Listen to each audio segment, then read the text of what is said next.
রকম মানুষ আছে, কিন্তু উন্নয়ন করবে এরকম মানুষও নাই।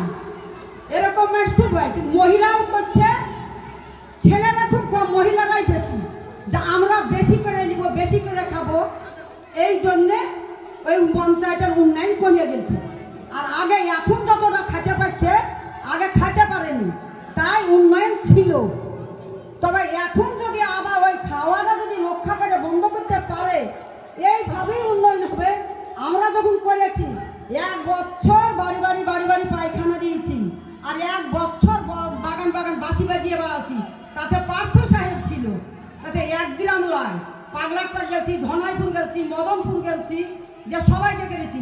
এমন অবস্থায় করেছি, বদনালিয়া পায়খানা ভিতরে বসেছে, তারপরে বাসি বাজিয়ে লাইট যখন মারিয়েছি, বদনা থুয়ে দৌড় মারিয়েছি।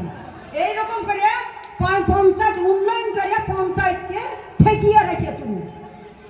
আর তারপর দিয়ে যখন পঞ্চায়েত যখন ছেড়ে দিয়ে চলে যাওয়া হলো, তখন চোরের সাহায্য হয়ে গেল। তারপরে গ্রুপ এমনভাবে গ্রুপ করেছিল, গ্রুপের মেয়েরা প্রত্যেকটা সময়তে পঞ্চায়েতে থাকতো। তার এখন যে আরো সব মাথায় তোলা হয়েছে, মাথায় উঠিয়ে তারা ছিন্ন ভিন্ন করে তারা পালাইছে।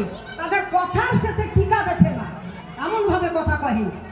তবে এর মধ্যে প্রধান সাহেব আছে, আরো লোকজন আছে, একটু লড়াই করতে হবে, না করলে পঞ্চায়েত উন্নয়ন হবে না। পঞ্চায়েত উন্নয়ন করতে হলে পিছনে থাকতে হবে, তাহলে পঞ্চায়েত উন্নয়ন হবে, তাছাড়া হবে না। তবে হ্যাঁ, 1 বছর ধরে পঞ্চায়েত পায়খানা দিয়েছি, 1 বছর ধরে বাড়ি লোকের পায়খানা বাগান বেড়াচ্ছি, শুতে পাইনি, তার ধরুন একটা পয়সাও পাইনি, একটা পয়সাও পাইনি। তবে দুঃখ করিনি। কেন করিনি?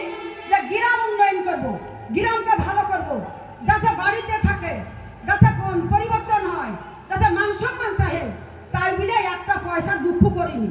তার দরুন থেকে এই ইউ সাহেব আর বিডিও সাহেব আর ডিএম আমাকে নিজে পঞ্চায়েত ইয়াতে ভিডিওতে ডাকে নিজে পুরস্কার দিয়েছে। তবে এখন এই পর্যন্ত আমি শেষ করলাম, আর বেশি বলিনি।